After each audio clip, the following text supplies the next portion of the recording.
Hello, everybody. We're going sort of a kind of a cold intro here, instead of this all fancy stuff. This is episode 18. 18 of Hangouts with James Fee. James Fee. I'm joined with Madeline Steele in Portland, Oregon, and this week our very special guest, Kate Chapman in. Did you say Vienna? I'm in Vienna. And is that Vienna, Texas? Vienna, Virginia, no, or Vienna, Austria? Vienna, Austria. Okay. So why are you in Austria? Because you had been in Indonesia. True. So there was a workshop this week on crowdsourcing with UN Spider, using satellite information and crowdsourcing together. So they flew me to Vienna.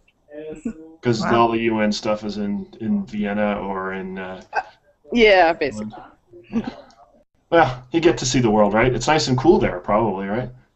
Skiing yet? Yeah, it's not too bad. Everyone in London is complaining it's snowing in London.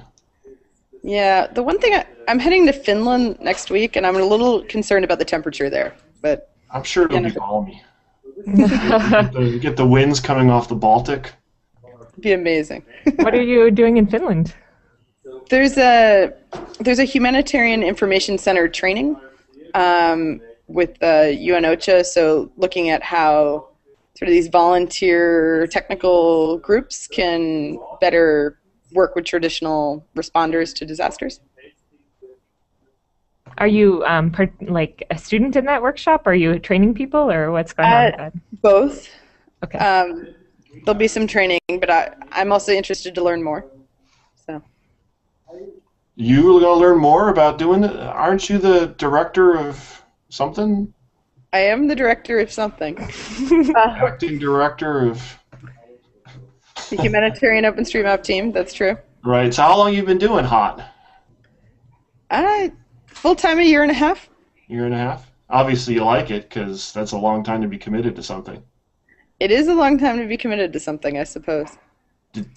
So what's your job? So I always see you on Twitter. You're in Indonesia. You're sleeping on some guy's floor, or woman. I don't want to say you're that kind of person. You're eating weird food, and you're mapping, right? I mean, is there more to it than that? Well, so our specific project there is to collect building information to feed into impact models. So we're using quantum GIS and OpenStreetMap data together with scientific models to determine what would happen if a disaster happened.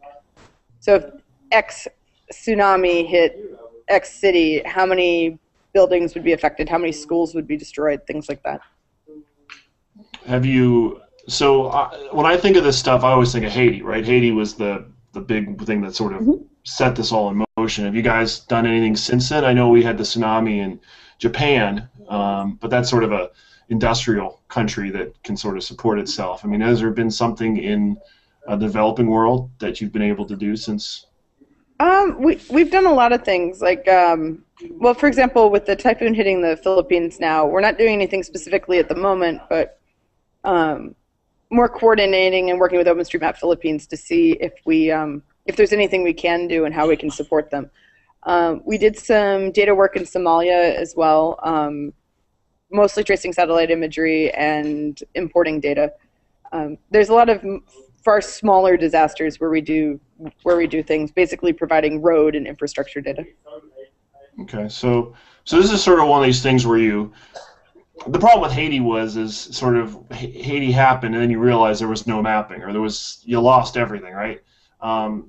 Is this sort of a way to try and pre-position information so when a disaster hits, that first responders and then the teams that come in after have the tools they need to do the recovery? Is that so sort that's of a goal? True.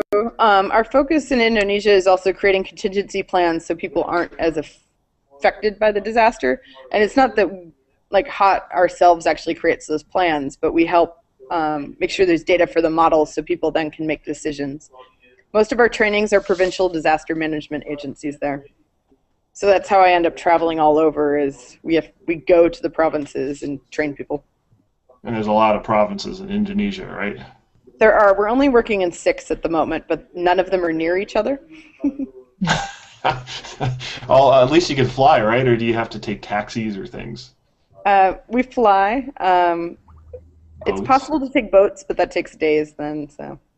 And I gotta be careful. I don't want to insult anybody, but aren't there always like ferries tipping over in Indonesia? I always read like 1 million people died when a ferry flipped over, right? No, it's true that there's these varying levels of boat safety, basically. So. Right, you get on a boat and you look around and say there's no life jackets. There's no. It's not a good scene, right? Yeah, and like a lot of countries, depending on what airline you take, it has its own risks as well. Yeah, I can only imagine, right? So with what exactly? So we were talking about ways, I guess it was a couple weeks ago with the job panel that we had, and people were saying, a couple of questions were how can I get experience? And we were kind of saying, well, maybe H.O.T would be a great way for people to get involved, to get experience doing GIS, et cetera, et cetera. So clearly, when you're in Indonesia, there's Indonesians helping you out. But how can people outside of Indonesia get involved with the project? Well, there's actually multiple levels. There's an American that lives with me in Indonesia and interns for me full time. So depending on people's level of commitment, if someone was willing to say, "Hey, I'm moving to Indonesia for 6 months," it's possible. On the much less commitment side of it is just we call it our tasking manager. We have a system where it divides digitizing tasks into grids, and people could just go trace, basically. So we'll put up tasks and say, okay, we're trying to trace every road and every building in this area, and ask people to help. And then there's everything in between that as well. If people are good at building software or testing software or just writing documentation as well. You're always the guy that wants to write documentation, right? Well, we actually we've been pretty good on documentation. We two of my team in Indonesia had a really bad training and they got really mad about it. The two of them together were a little emotional and like, this training, it was terrible. Can't believe it.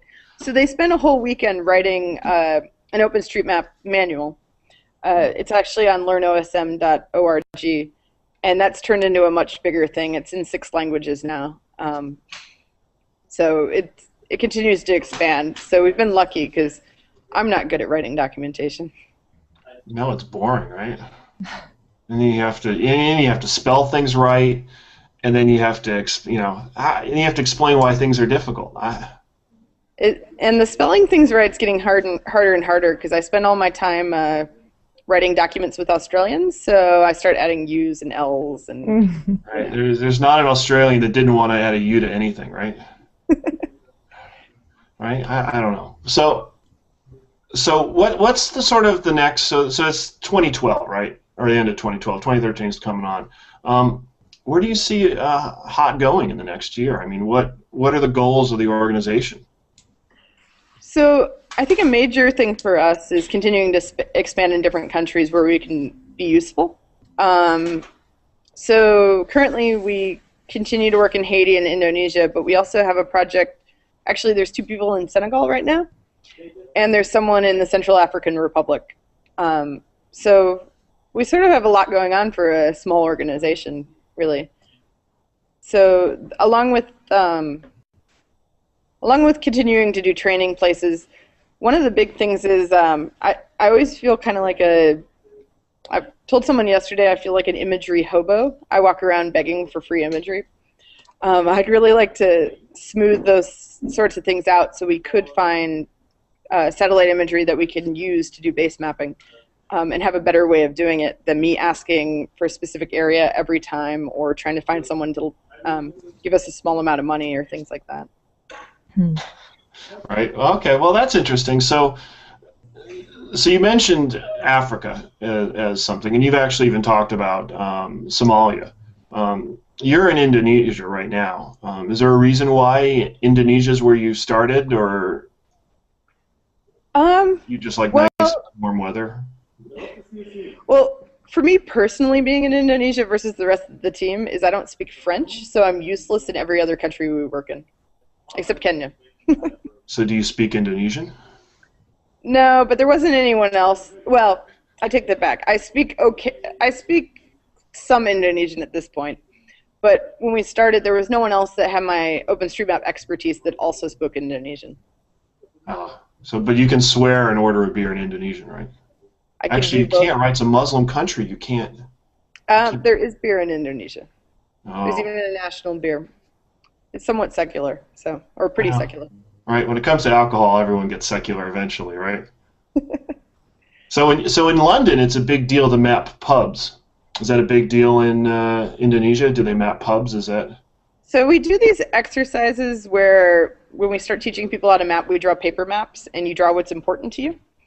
And I would say about 50% of the people always draw the nearest Padang restaurant. So in Sumatra, there's the city of Padang, and it has specific regional food that somehow is now spread to all of Indonesia, and people really enjoy it. So that's like the number one thing is where your local Padang restaurant is.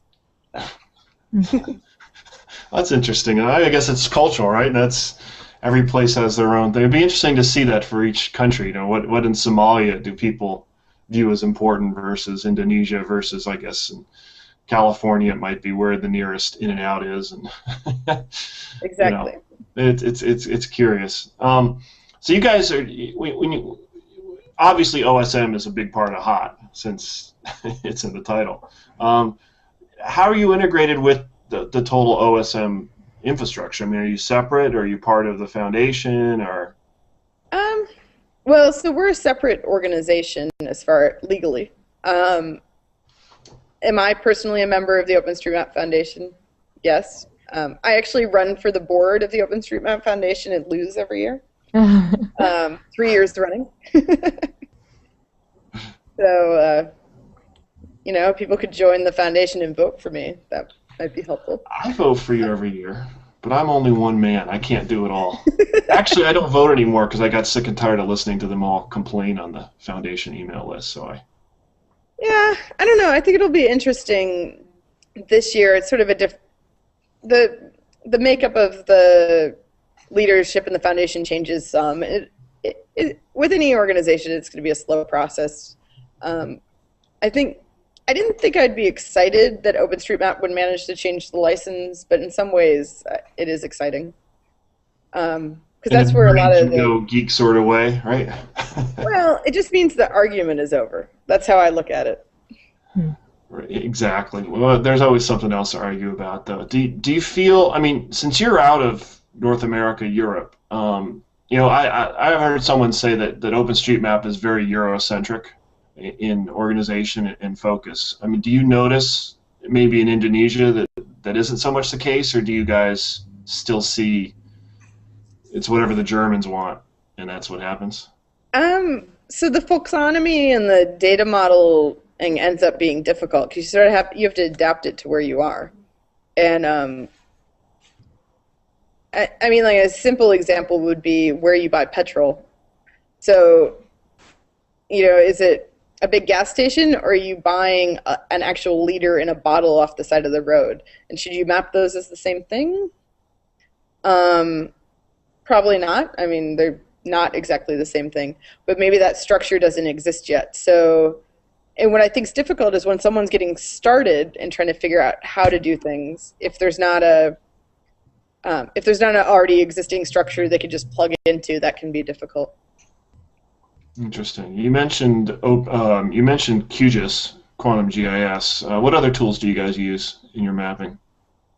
So we use Java OpenStreetMap Editor. That's sort of our main thing that we teach people how to use.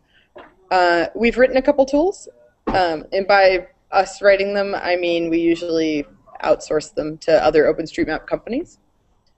So we have a website, tasks.hotosm.org, and that's where people can go figure out where they can help. And Camp to Camp actually wrote that about a year ago, for example. And then we use your regular assortment of GPSs, and usually just the regular hiking ones that you can get for $100, $200 from REI or something like that. Right, so, the Garmin units, right? Exactly. So where do you guys get most of your funding? The majority of our funding is for specific projects. So someone will say, hey, we want to do X, and if it's in line with what we do, then we do it. So like in Indonesia, the majority of our funding is from the Australian government. And then we have a little bit of funding from the World Bank. In Haiti, it's been a bunch of different groups. We've worked with the U.S. government there, as well as the International Organization on Migration and the World Bank. Oh, so, we got a question. Actually, I meant to ask you this question. I totally forgot it. Sophia asks, what happened to the OSM Kickstarter book in Haitian Creole?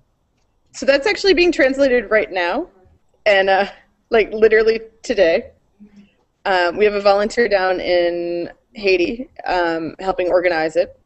I believe a blog post went up about it about 2 hours ago or recently. If you go to hot.openstreetmap.org, there should be a blog post about it. Cool. I'm looking forward to that. I'm curious to see what it looks like. Yeah, well, actually, I think it's going to be interesting because they were talking about doing sort of hand-sewn books, like as a first edition, at the end of the sprint this week, even. So I'm curious to see. Wow, that's awesome. Yeah. What's just going on with Haiti? I mean, sort of this thing you only hear about Haiti when there's a disaster going on. What are you guys doing in Haiti these days? Well, so there's this translation sprint thing going on. Earlier in the year, we were in Saint Marc, which is not actually part of the area where the earthquake directly affected it. I think you could say the whole country felt some effect of the earthquake, people moving and things like that, but as far as buildings actually falling over, that is not a place where it happened.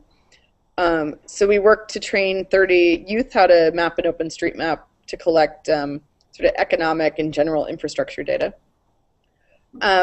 We have a couple projects that haven't started yet, and well, we haven't necessarily won. So, but I would suspect that we'll end up going back. OpenStreetMap's the best free map of Haiti at the moment. So, and I think it will continue to be. So I think that work will also continue. What is the government of Haiti doing with mapping? I mean, are they integrating OpenStreetMap into their own mapping, or are they sort of doing something parallel? I think it depends on what you're looking at. Like the National Mapping Agency is aware of OpenStreetMap. I think they're also doing their own traditional surveying and things like that as well. Interesting. So, a viewer question for you, Kate. Justin asks, what is the best place to obtain free imagery? The USGS has a lot of imagery, but licensing restricts it from being obtained by the general public. The USGS actually does have some free imagery. They released OrbView 3, which is 1.45 meter resolution from 2003 through 2007. And that's probably the best place to obtain free imagery. The tough thing about imagery is there's a lot that appears free to use. So like you can go look at your house in Google Earth, but can you trace things out of that and then sell it or something like that? You can't. Yeah, imagery is always the one big thing, right?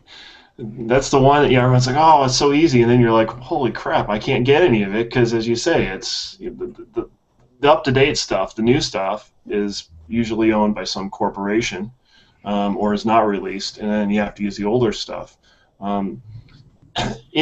At least in Arizona, there's been a lot of growth since 2003. A lot of new houses built, et cetera, et cetera. What about in the third world, developing world? There's probably a lot of growth. Isn't that a problem with these old images? It is, but it's one of those things of, I don't own a satellite, you don't own a satellite, so what are we supposed to do?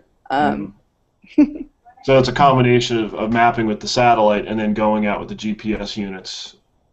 Right, and I mean you could solely use GPS, but then you still need GPS units. The reason the satellite imagery in some ways is so convenient is like with OpenStreetMap we can use Bing's imagery for free. So if there happens to be Bing coverage, then you don't need a GPS. You could just go trace what's there. So it appears free minus owning a computer. But once you start adding equipment, if you're asking someone to spend $200 on a GPS, and maybe that's more than the average monthly income in the area that they are, it's a bit much to ask. Yeah, so that brings up a good point. I mean, some of this, stuff, mapping hardware is very expensive. What do you guys do when you go into areas that, there's maybe one computer for 100 people, or, they're using old hardware? I mean, how do you get around that? So we've made these things called hotkits before, and it's basically a Pelican case with a bunch of GPS units, a printer scanner, and laptops, and left those with partners, creating sort of this mapping lending library where you can borrow equipment. We haven't done that as much as we would like, but like the groups I work with in Indonesia, most people at least have computers. The GPS unit ends up being a problem, though. Oh, from what about like phones? I mean, Android phones, et cetera, are pretty popular these days. I mean, are you working with projects on that? We don't really have a great system for, let's say you wanted to go collect all the data with an Android and never go edit it on a computer other than maybe some quality assurance. There's not a great way to do that at the moment. So typically they end up being used as just GPSs to, take a trace and add waypoints. What's probably the hardest thing for you guys to get done? I mean, what's the number one impediment to being successful? Honestly, I usually say imagery. I think it's imagery. You hear that, everybody? The all digital globe people watching? Free imagery?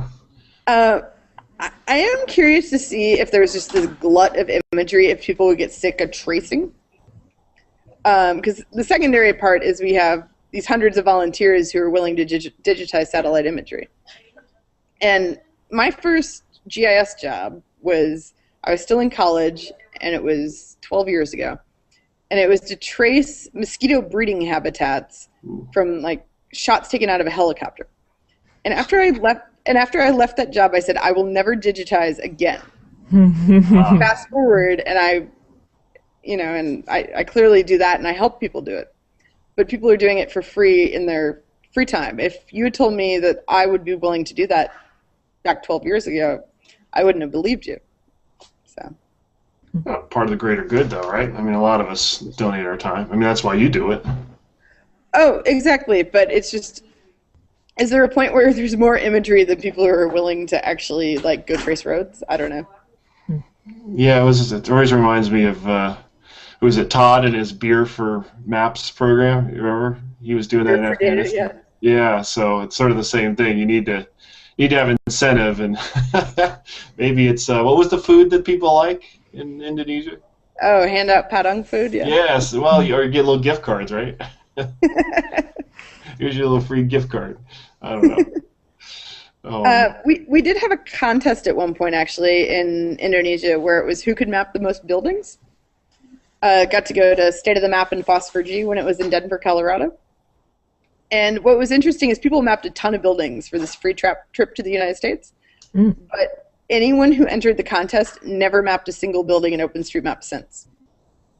Not even one, like, I'm bored, it's Saturday, or whatever reason. Wow, yeah. Yeah. The rewards are key, I guess. Well, I don't think rewards are required, but apparently if you give people a really good reward, then they're not going to do something for the intrinsic good they feel. So maybe the people who didn't win were just sort of annoyed that they spent so much time doing something that they didn't get the prize out of. Maybe, but the people who won never mapped a building again either.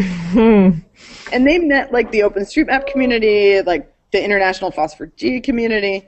So you had thought they would have been pushed in a little bit, or pulled in, but apparently not. And then they found out they're in Denver, Colorado, and they're kind of like, I thought, this is America? This sucks.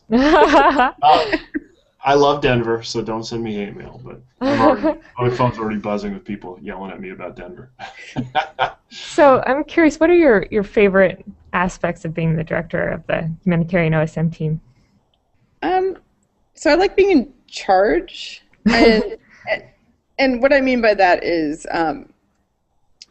making decisions. So what's funny is you would think that gives you a lot of freedom, but really in the long term it's no different than having a boss, because there's the things you have to do. Your boss just becomes your funders or board of directors or something like that. I really like, so my team in Indonesia is great. So there's 8 people that work for me who either have geography degrees or are in their final semester or 2. And, they know traditional GIS very well, but I get to teach them something different. And they're a lot of fun. We travel around Indonesia together and give workshops, and I like that I'm able to teach them technical skills that they maybe wouldn't know otherwise. And hopefully it's a great start to a career.